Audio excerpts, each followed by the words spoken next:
I found this poorly painted antique dresser or nightstand for just $30 in a thrift store while in Indiana recently. At first glance, I wasn't all that interested. In fact, I passed it by the first time. As a restoration piece, it didn't seem all that interesting. But then as I slowly made my way back to it, one small discovery completely changed my mind. To me, this isn't just furniture. It's a story piece, and stories have a way of turning something simple into something truly magical. I brought this painted furniture back home to Wisconsin, and now it's time to start peeling away the layers of paint to see if something beautiful has been hiding underneath all along.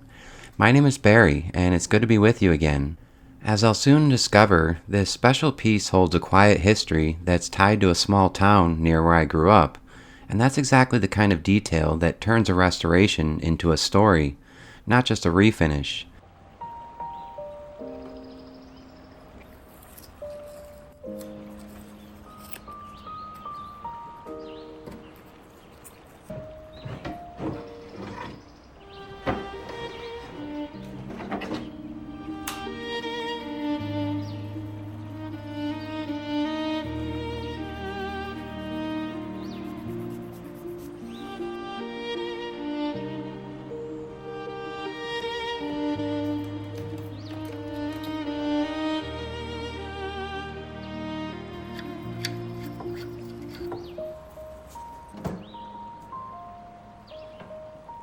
You might already be thinking that this isn't a dresser or a nightstand, and you're probably right. It might actually be a washstand, likely from the late 1800s or early 1900s. It looks to me like a painted oak commode or washstand base that was possibly later repurposed as a dresser or nightstand. I've restored and or refinished hundreds of furniture pieces, but never have I worked on a piece with these unique pin and cove joints. These will play a key role in uncovering the unique history a little later.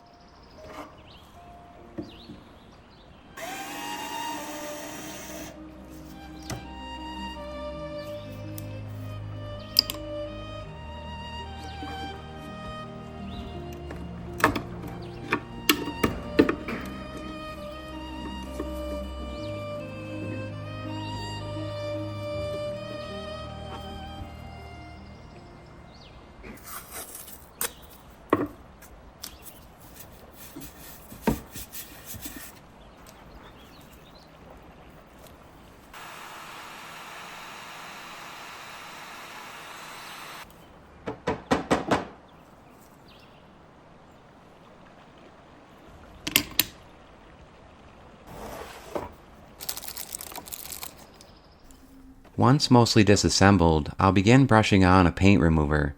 This should remove the layers of paint with ease, but extreme temperatures can make this process difficult. We've had sub-zero temperatures this week here in Wisconsin, but thanks to my patrons, I was able to upgrade the heater in my workshop. This quickly brings the workshop temperature from about 20 degrees Fahrenheit to above 70 in just a matter of minutes.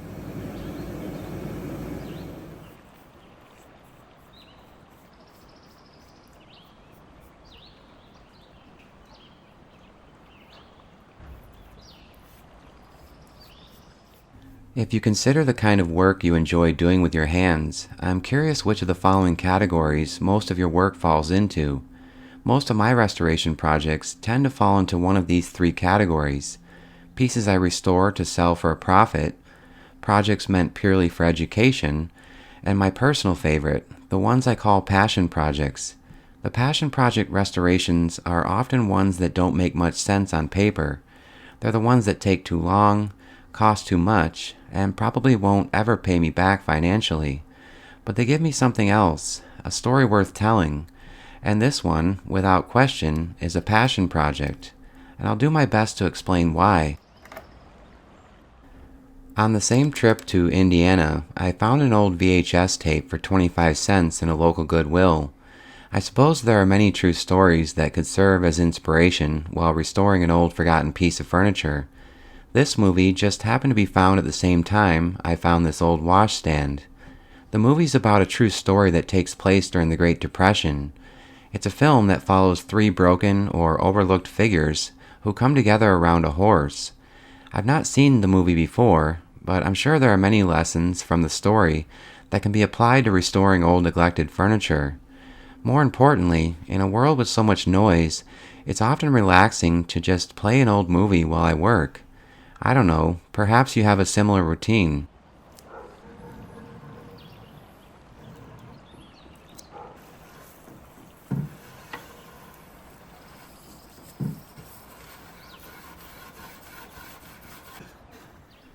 When I first saw this old painted piece, I thought I knew what to expect under all the layers of paint, red or white oak, which would have been common during this era. However, as I slowly removed the layers of paint, I discovered a much darker species. I've learned over the years not to be discouraged when the paint remover doesn't remove all the paint with the first application. I do my best to wipe off as much as possible with steel wool, brass brushes, afterwash, and shop rags. Rather than scrape what remains using more aggressive techniques, I found that it's better to just continue applying more coats of paint remover. The difficulty level will certainly depend on the type of paint applied, the unique profile of the piece, and the climate you're working in. I've had my share of unique discoveries while restoring hundreds of old furniture pieces, and I thought this might be another exciting discovery. So I want to take you back for just a moment to the day I brought this into my workshop.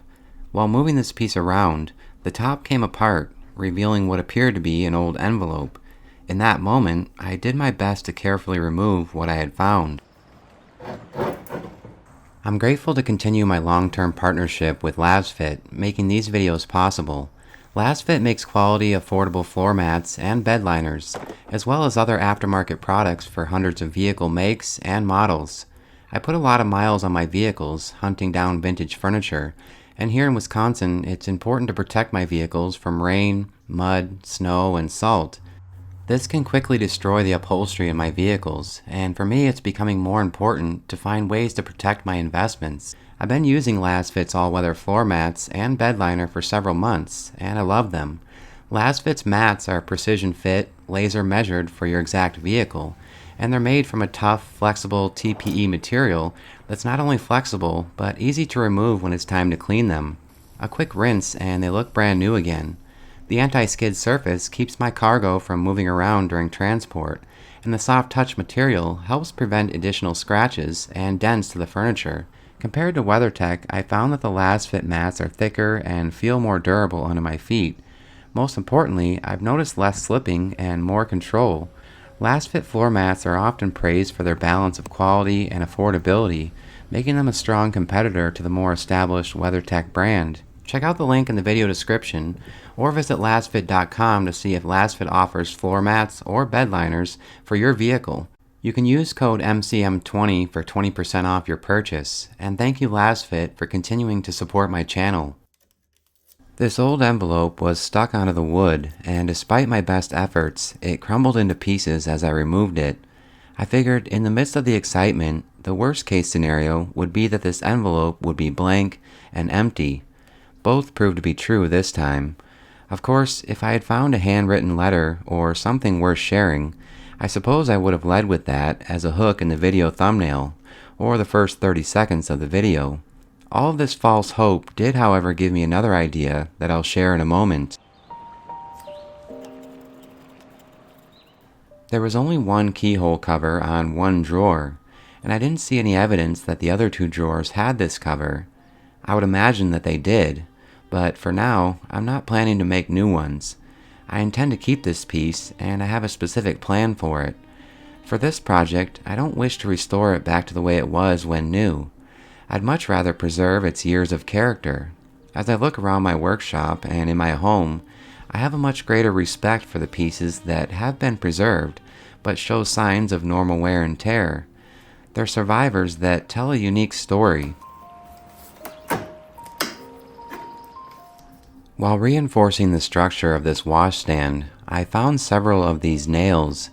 The body isn't perfectly round or smooth, which leads me to believe that it may actually be hand-forged rather than machine-cut.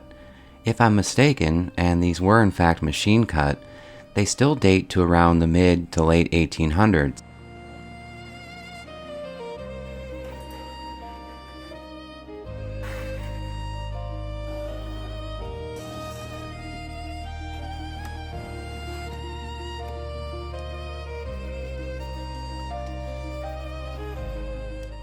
I currently live in Madison, Wisconsin, not far from the small town where I was born and raised, Watertown, Wisconsin.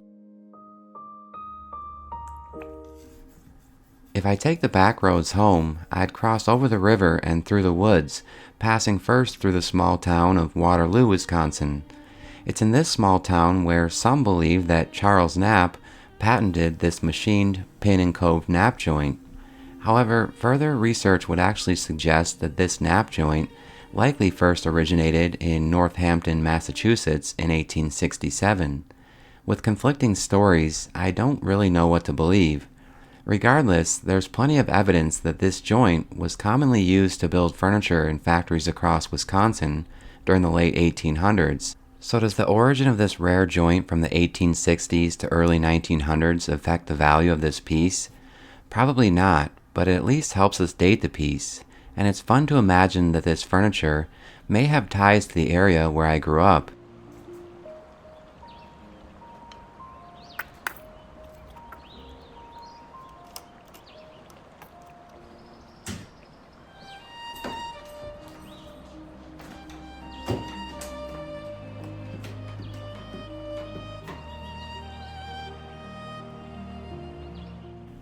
I'm going to use a variety of sanders and hand sanding tools on this project.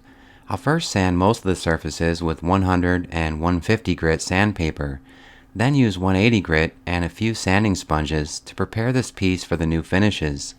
A few carbide scrapers will first help remove any of the remaining paint.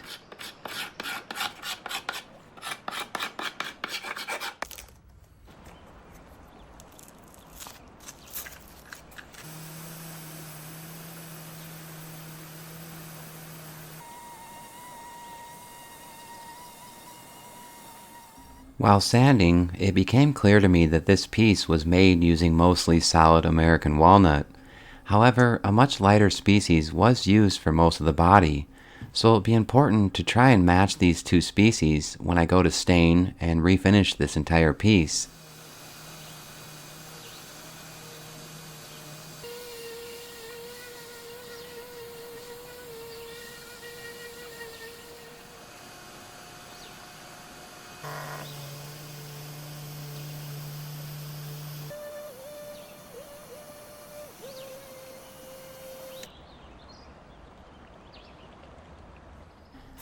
One of the comments I receive most often has to do with many of your own restoration projects, the ones you've attempted at home.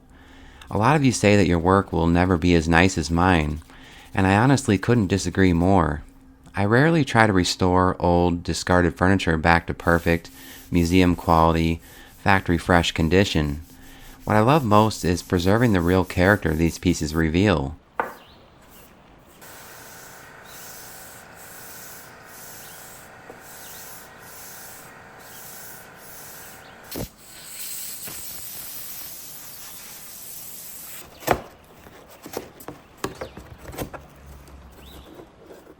Removing paint from small drawer pulls like these can be difficult. I'll remove the paint from these pulls, but once I discovered that these were not walnut, I decided to borrow solid walnut pulls from another furniture piece I had in the workshop.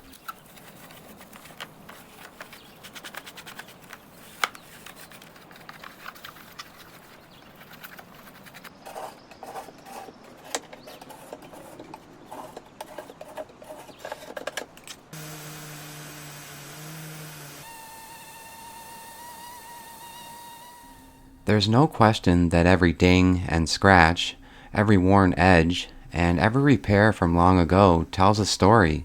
So instead of chasing perfection, I think most of my finished pieces fall into a different category: survivors.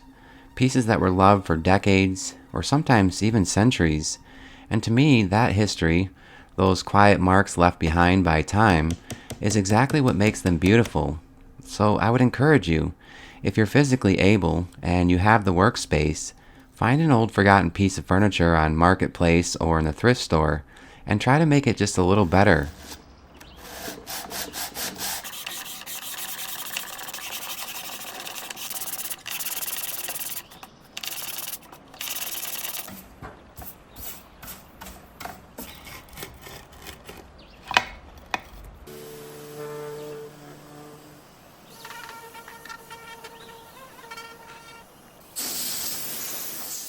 Although I would like to keep some of the patina on the insides of the drawers, I want every inch to be fresh and clean before I clear coat them.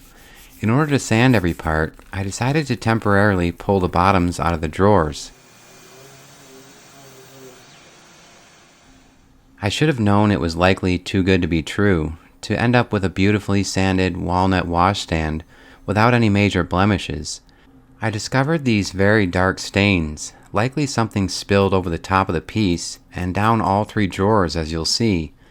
I first attempted to place a damp cloth over the stains and apply a hot iron for no more than 5 to 10 seconds at a time.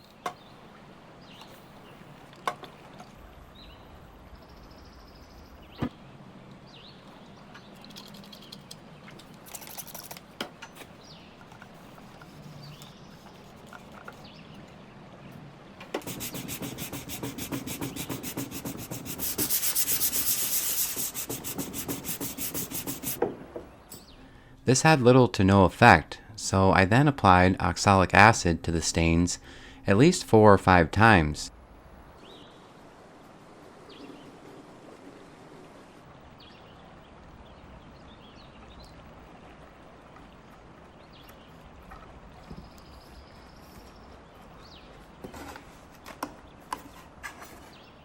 After securing some of the joints with wood glue, I was disappointed to find that the stains were still very noticeable. I think I may need to color match these once a sealer is applied. I spent the next several hours sanding every part of this washstand, both inside and out. With this project, I'm not aiming for perfection, but I would like to have the peace of mind knowing that every part of this furniture has been cleaned and refreshed in some way, ready for another 150 years.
Once all the pieces had finally been sanded, I did a quick mock-up to make sure this furniture functioned exactly as intended.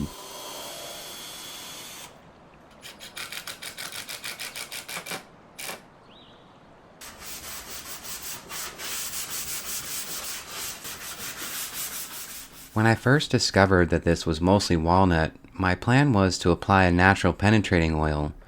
But unfortunately, once I discovered all the stains, I knew this wasn't going to be possible. Instead, I applied this medium brown walnut oil-based wiping stain from Mohawk. I've never used this stain before, but I purchased it recently for a few high-end mid-century furniture pieces I'll be working on soon. I've heard this stain is superior to most that you might find in the big box stores, and thought this would be a good opportunity to see how I like it.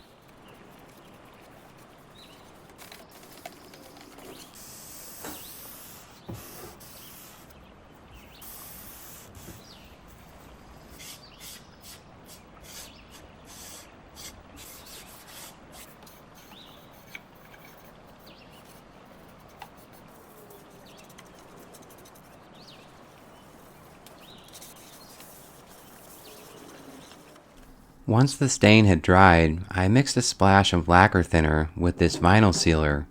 This will create a protective coat over this entire piece of furniture. And this is especially important because I think this piece will eventually be used daily in one of the bathrooms in the house, and significant and consistent exposure to moisture could quickly damage this beyond repair.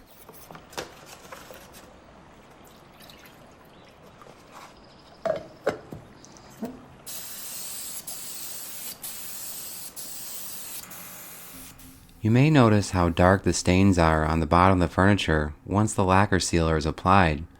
I have to at least try to soften this stark contrast with a few powder stains. I'm certain this piece won't ever be perfect while in my possession. In fact, if I'm true to myself, I'll probably ding it while trying to move it into the house for the first time. Although I do enjoy the challenge of mixing different stains to match the colors in the grain, this requires a lot of patience, and that's especially difficult when you feel like you're about 95% finished with the project. For me, the color matching has never been perfect, but I feel like I'm getting better with every opportunity. Once I'm content, I'll spray on a final coat of Finisher's Choice clear flat lacquer.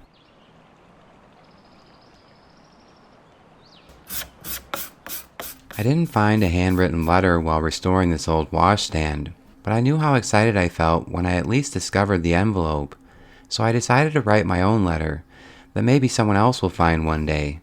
I won't share all the details within the letter, but it was an opportunity not only to document part of the history of this forgotten piece, but to also acknowledge a true story of redemption, resilience, and second chances. My name is Barry, and thanks for joining me. I'll be back very soon with another restoration project. Goodbye for now.